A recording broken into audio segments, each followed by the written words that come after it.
What's up, y'all? This is Aaron Gordon here, and we're back here with the Aaron Gordon Podcast. I'm here with my special guest, Justin Thomas. What's good? What up with you, man? How's everything? Everything's good. So, talk about your experience growing up playing in Indianapolis. Growing up in Indianapolis playing ball it's like no other. You know the saying, and of course you grew up too, but you know the saying in 49 states it's just basketball, but this is Indiana. Yeah. Growing up, we had so many players ahead of us that was just so cold. So, like basketball was really like, well, my family, it was just, you gonna play ball or go to school. You know what I'm saying? It was one of them two. So like playing ball, it was just automatic because I had older brothers that played ball as well. So basketball is really just a family thing. It just goes through our blood. So, talk about your brother and the inspiration that, he's played in your life just in basketball and then just in life in general. I got 3 older brothers and all 3 of them play ball. My oldest one named Paris, he's in California right now. He designs shoes. I look up to him to the most because he was the smallest player, about 5'6", 5'5" on the court, but he was the most dominant player on the court. Like just seeing how he dominated and just how he could weave through defenses and all that, read traps. Just seeing him, he was the one for me. And then my second oldest brother, he actually played through high school too. That's really where I got all my work ethic from, was from him. Just seeing how hard he worked. We'll wake up 5 a.m. We didn't even have a court. He'll just be up doing push-ups, sit-ups.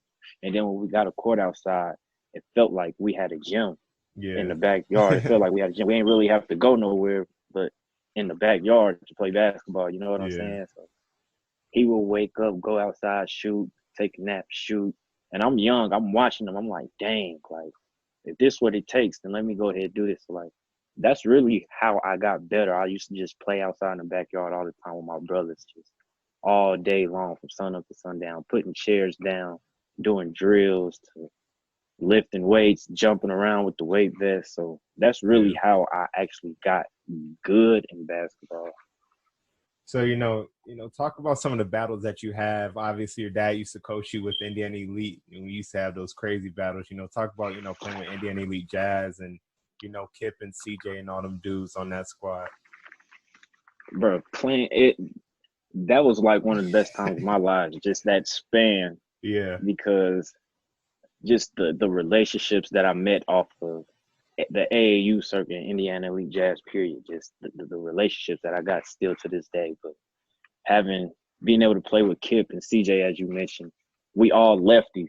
And, we see the game different than right-handers. So, like, we was always – that's what everybody say. We was always on the same page with everything. Like, 3 lefties, defend, go to the basket, get a bucket. So, like, that time was fun. And you know how we played defense. We would run and jump.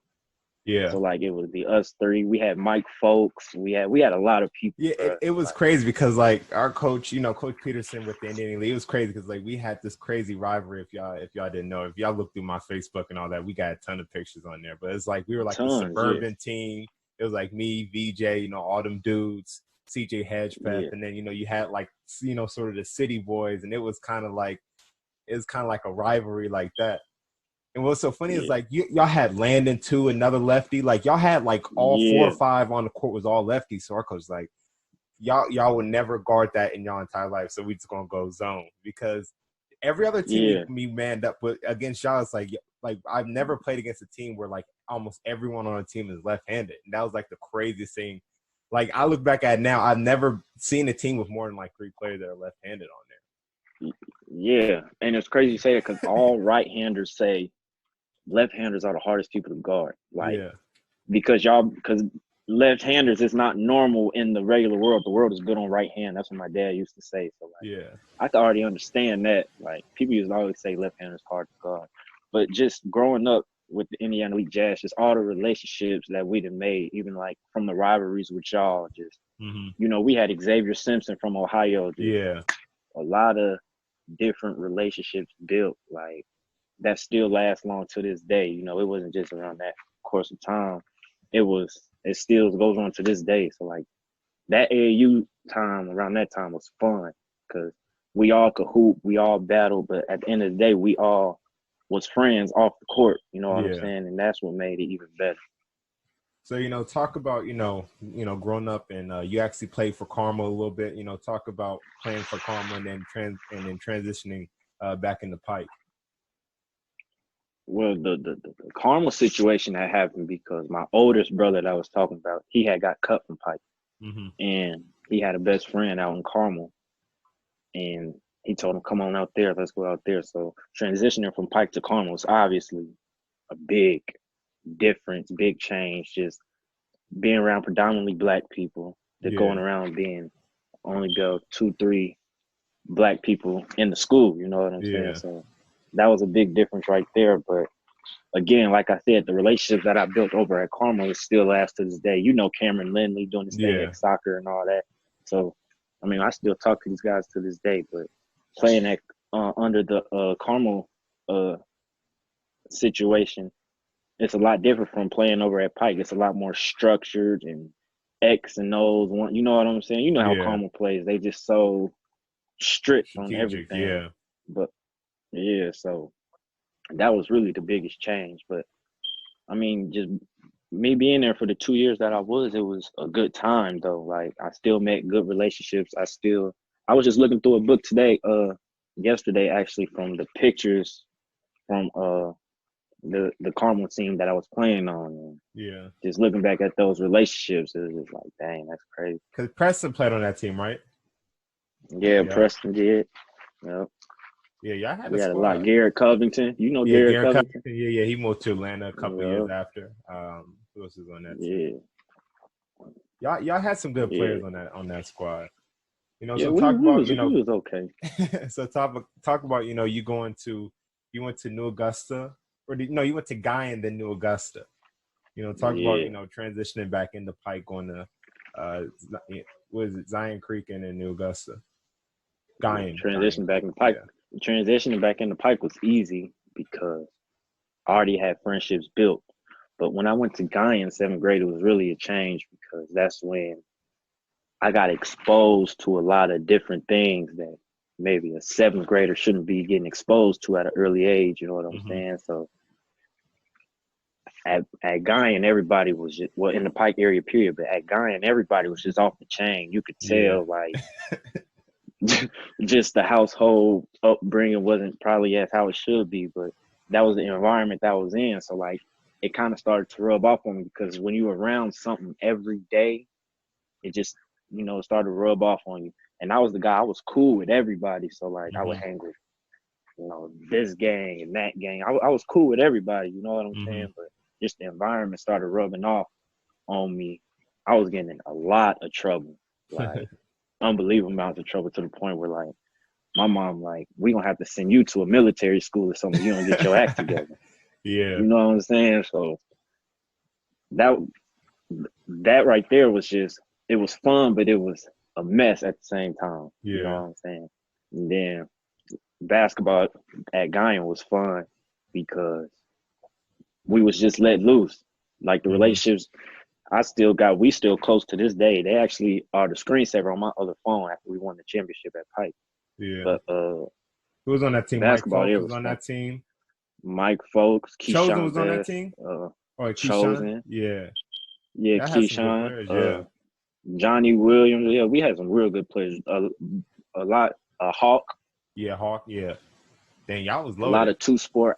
Yeah, we had a lot of two-sport athletes, but it was, that was fun. I think we did play West Lane, but I think it was at Guyan. Yeah, it's at Guyan. I'm not sure though.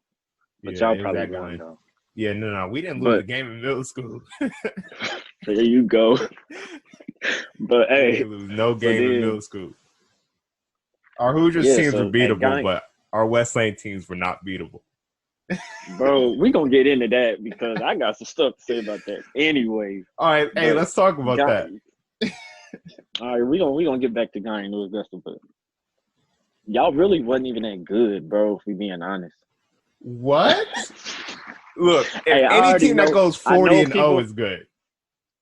I already know people is gonna watch this from West Lane and be like, man, he's on BS. Y'all really wasn't even that good. I'm not even gonna lie.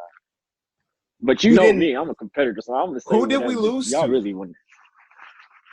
Bro, our Guyana team definitely should have beat y'all. No, we played you And guys my at eighth grade, Guyan. We didn't even have Antonio nor Tyree. I don't There's no believe way. that. First off, there's no way anybody was beating us in 8th grade. There was absolutely no way. We almost had y'all eighth grade New Augusta, but we gonna get to that though. You No, don't I remember look when back we at that played game. y'all? We beat y'all by like 35, 40 points. You got the tape? Yeah, I got the tape on that. Antonio Singleton's dad got all the tapes. Bro, I need that. But that's funny because I had them pink. I had them Yeah, the pink pink Kobe's shoes. on. And you was slipping all over the place, man. Bro, that was my first time wearing them. Like that was dumb, bro. That was my first time ever. It was wearing funny them. because like you came out the game. You came out the game, and like I'm not sure if you was trying to tell them get you some different shoes or something, but like you came out the game like first 2 minutes, and like he was their best player, and we was like Coach K was like what's going on over there, and then like we was like well he's slipping all over the place, so we don't know. Yeah, it was crazy, bro. Like, and then the dunking and all that y'all was doing, the rims was low, so I'm not buying none of that. We was dunking on other people's courts. I ain't buying it. But the game y'all played, CJ and Tech, Addicts, that game was crazy. Yeah. Like, I came to that. It was standing room. But you also have to remember, though, if you look back at that score, we beat them by like 14, like 12 or 14. It wasn't as close as people remember. It was close to that game was live, though. It was. That game was live. And that wasn't even a good game for me. Well, it's so crazy. That wasn't even a good game for me. CJ had a good game. Paul had a pretty solid game. But KJ and Antonio had the best games. No, Jordan had a good game, too. Against y'all, but not against Addicts. Me and Jordan didn't do that great against Addicts. Not against Addicts. Jordan did really good against Belzer, against Makai and Kyle. Me and Jordan. Matter of fact, that's one of me and Jordan's best games. Oh, okay. Me and Jordan used to, when we was at Moorhead, we used to talk about it all the time, bro. Too. How he used to be so chubby, but he could still maneuver through the defense and stuff. Like, and then his body just changed up. So now he's jumping all over. I don't know what. See, the thing is with Jordan, it was funny because, like at North Central, it was midway through his freshman year. It was like he could go from like barely touching the rim to like now all of a sudden he's like windmilling one day in practice. It was the craziest thing. Yeah, because like it was because like when he first got to North Central when we did like the summer practices and stuff, like he used to do like the hill runs or whatever, so you could tell his body's building up. But at some point he's a chubby guy, like he always just tried to touch the rim or whatever. And then all of a sudden, like one day he just started trying to windmill and he was getting close. And this was like literally like a couple weeks into the school year. And then just throughout the year, he just started windmilling, going between the legs, and it was just over. Word. Yeah, Jordan. Because Jordan had came to one of Indiana League Jazz practices. He played with us for 1 weekend, but he came to practice. And after every drill, he was just dunking. I'm like, dude, like, what did you do? Like, I'm trying to get the recipe too. I'm like, bro, how did you get your balance? He like, bro, I just threw a weight vest on and I just do calf raises. I'm like, there's no way, bro. But his bounce is ridiculous. Yeah. I mean, it stayed, kept on progressing. And by the time he was at Cathedral, we was just throwing lobs. Like, he was one of the easiest guards I've ever thrown lobs. Yeah, he was one of the easiest guards I've ever thrown lobs to. Yeah, I was at one game. Y'all did like I forgot what game it was. But when he caught it play. Yeah, that was actually against North Central. Crazy. That was one of the best dunks ever. That was actually against North Central. Bro, I was like, because he got a picture too with it. And I was like, yeah, that is crazy, bro. Like, his bounce is crazy. Yeah. So, talk about your time playing at Pike, because obviously your first game in high school was playing at North Central, you know what I'm saying? 4,000 people. What was that like? First game. Well, let's start back to my freshman year. I was on the freshman team. Little do anybody even know my freshman I know. year. You know what I'm saying? So I was on my whole freshman year. I played like the first 10, 12 games on the freshman team. Then I progressively got moved up. But when sectionals and regionals came, I was on varsity just sitting on the bench. And it's funny you go to Cathedral, you went to Cathedral, but the game we lost regionals, I was just chilling on the bench with Nick Rutherford. You know Nick Rutherford. Yeah. Man. We just chilling on the bench. And I'm thinking I'm not going to get in. I ain't got in all playoff. I'm just chilling. Next thing you know, coach just called my name. Juice. I was like, whoa. It was like third quarter. I didn't expect to get in. I got in, made an impact, did my thing. But to jump back to my first game on varsity sophomore year against y'all, I was hyped. Yeah. Because of just the North Central Pipe rivalry. Always, it was a tradition before Thanksgiving. And just seeing last year, I didn't really get to play. I was watching y'all from the stand. Yeah. You know what I'm saying? So, like, I was hyped just off that. But going into that game, we all was peers. Yeah. The y'all team, our team, we all was peers. Like, we knew each other like this. So, you know what I'm saying? I knew it was going to be a battle just off that strength. But just the environment, it was sold out, bro. It was like, that was crazy too. Just y'all gym was big, but just the environment in there. And then the girls' game before our game. Yeah, that you know was what packed. I'm saying? So that really, So I got a dope game picture. Right there was fun. It's funny because I got a dope picture of like the entire like crowd being standing. It's just me standing there, and like I was like that's the craziest thing I think I've ever seen of a high school game. Like I know there've been bigger games in general, but I don't know if I've seen the more packed game in the gym like that. Yeah, that game was crazy. Yeah, that game was crazy. I did all right that game, but just the experience though, it was dope, bro. Yeah, so talk about playing EG10, our first time we actually played together. It's crazy because like I'm like, dude, like this is crazy because I was talking to your dad maybe it was like the first practice. And, like, I was just looking at you, and I'm just like, it's crazy, like, we're actually playing with each other. Because, like, I played against you literally from second grade all the way up to 10th grade, and, like, now we're playing with each other. It's the craziest thing. Yeah, I think it's dope that we actually got to experience that. Like, well, you obviously got to play against the top players at the highest level. Your career. But, see, that's the thing. Yeah, for sure. We played in the gauntlet, you know what I'm saying? And at that time, the gauntlet was better than the YBL. Yeah, and that's what I'm saying. Like, I think that was so cool to me, just being able. We a year younger than these guys, the Jalen Browns and the Brandon Ingram, and we actually playing up. I mean, our team ain't that good, but just getting the experience. Well, compared to that, play along. Because you also have to remember, we're playing against that was on the gauntlet. We're playing against top 5 teams. I mean, 3 out of the top 5 teams in the country we played against in the gauntlet. So. Oh yeah, facts. I'm talking about our team compared to the teams in the gauntlet, but we were still holding our own though. Yeah, like it was me, you, Antoine Devine, Antonio Singleton. We had a whole bunch of post grad players. Yeah, like Brent Barkley and all those guys. But bro, that was like the turning point for me. Just being able to play against, being a year younger and playing up on the gauntlet, and being able to show my talent and get top players around the world, top teams around the world. I think that was kind of like the turning point for me, as for people to see, he could really play. Like he's not just dominating his grade, he's actually doing his thing with against these top players, top guards. So that was really the turning point for me. And then just being able to play with you, it changed my feel. As a point guard, I got to adjust to everybody who I play with. You know what I'm saying? And out of all the 2 guards that I play with, I never got to play with you or Kyle until later on in my year. So being able to play with like a dominant 2 guard, it made the game a lot easier for me. You know what I'm saying? Yeah. So like, talk about, going through your recruitment process, later on in your years, from 10th grade on. What was that like?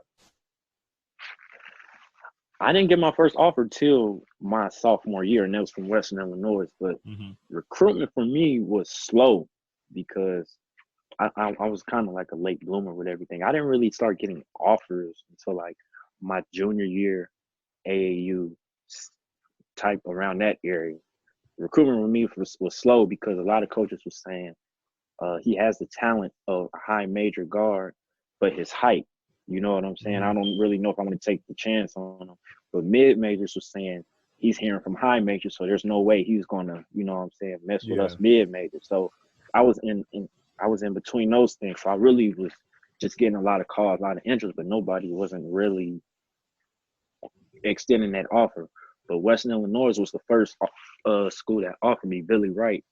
We actually didn't have a tournament, EG10, and I ended up going and playing down with Indiana League Jazz. They had a tournament NY to LA and Milwaukee, and I was there.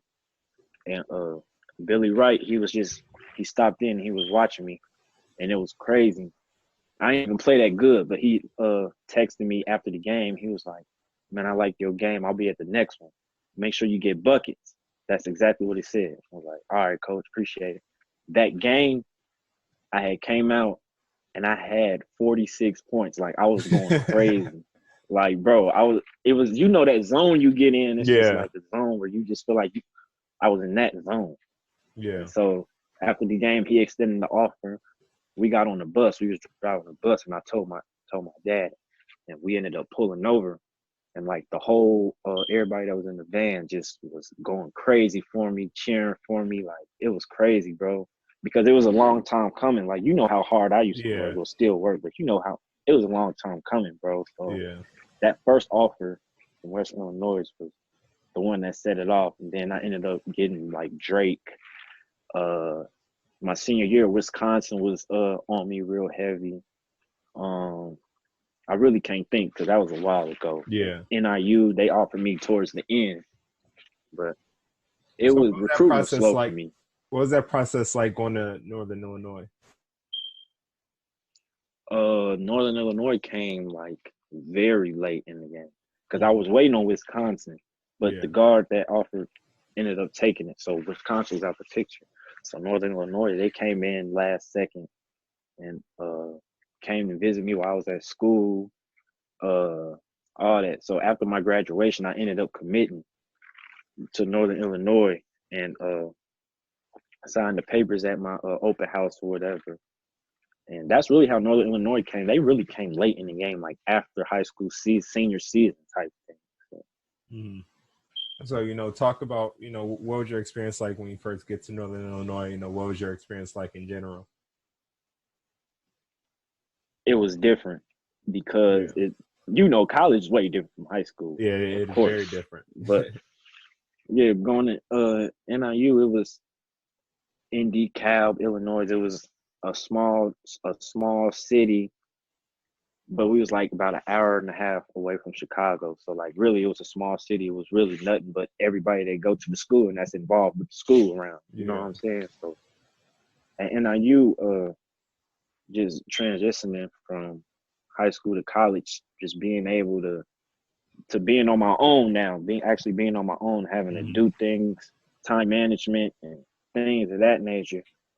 It was tough, just from workouts to having to go get something to eat, to going to 2 or 3 classes, to then having study tables, then having practice, then maybe even wanting to go back to the gym later. So just trying to figure out my time management was the big thing when I got to college. I had to find ways to just make it all right for me, transitioning from high school to college to being on my own. So Northern Illinois, it was a big teaching lesson for me in that regard.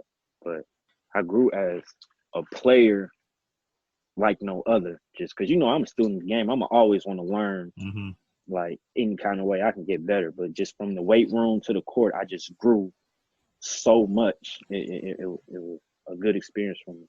And then having Eugene German, Eugene German. Yeah. Having Eugene German, we came in at the same time. And having somebody that worked just as hard as me made me just want to work even harder. So all we did was be in the gym. Like, that's all we did every day, just being in the gym, because we really wasn't nowhere we can go.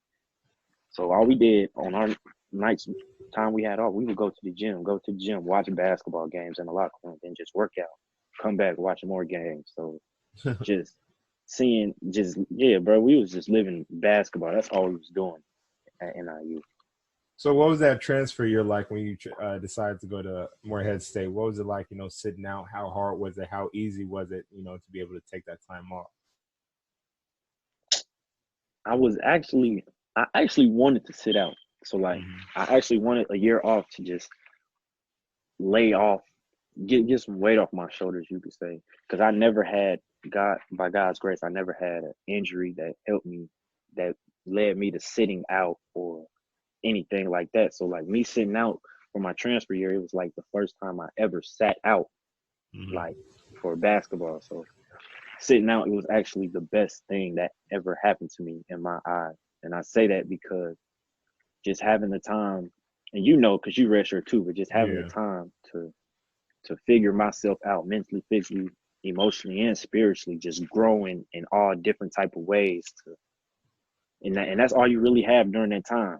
Is you just get to find yourself even more. And if you utilize it right, you could come out the redshirt year right.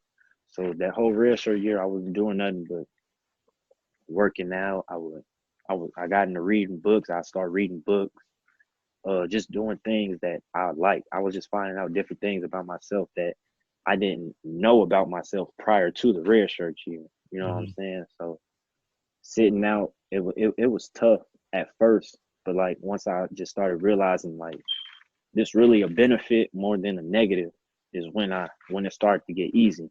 I was just on the bench during games. I'd just be watching, just trying to see where I could see myself fitting in and to coach offense or even dropping knowledge on the my other teammates and things of that nature, just trying to help them out as well. So still trying to make my presence be felt, but also still trying to find ways to help myself grow.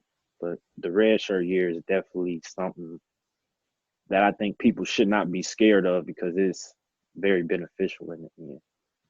So, talk about your fourth year at Morehead State. You're actually able to play with people that you played against, since you were young, and talk about that because I did play with Kaiser, but I've never played with multiple guys in college that were from the area that I was from. So, talk about that. Talk about all the stories that y'all talked about and stuff.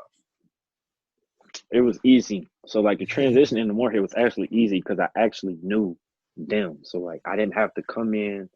And I didn't have to get to know a whole lot of people. I already had 2 people there that I knew. So like the transition was really easy. But just being around Jordan and Jaimin in those 2 years, it made my job a lot easier because we could relate on so many things just from being from the same city. We would talk about like middle school games and high school games all the time. But like not even that, just being around Jordan and Jaimin every day. And knowing that we from the same city, it's a lot of things about them that I did not know. You know what I'm saying? So I got to know them on a personal level.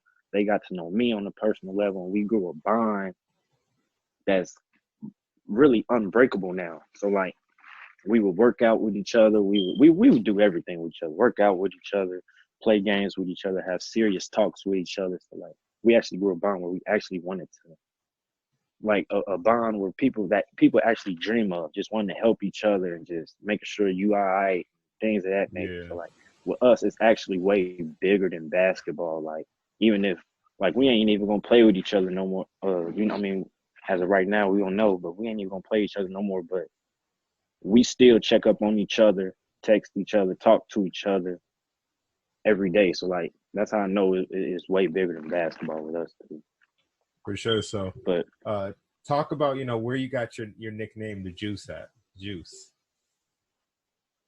Man, that came when I was young.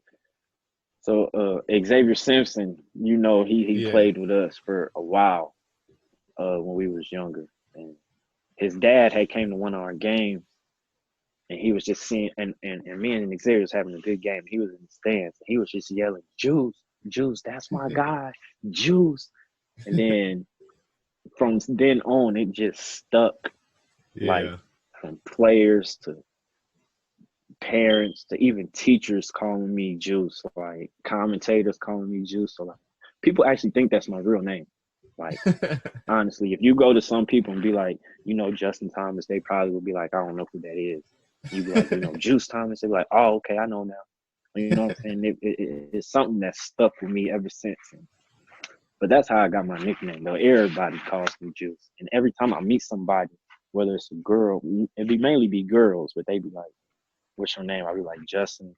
But you can call me Juice. That's what everybody calls me. They be like, I'm not going to call you Juice. That's your new pickup line? Juice.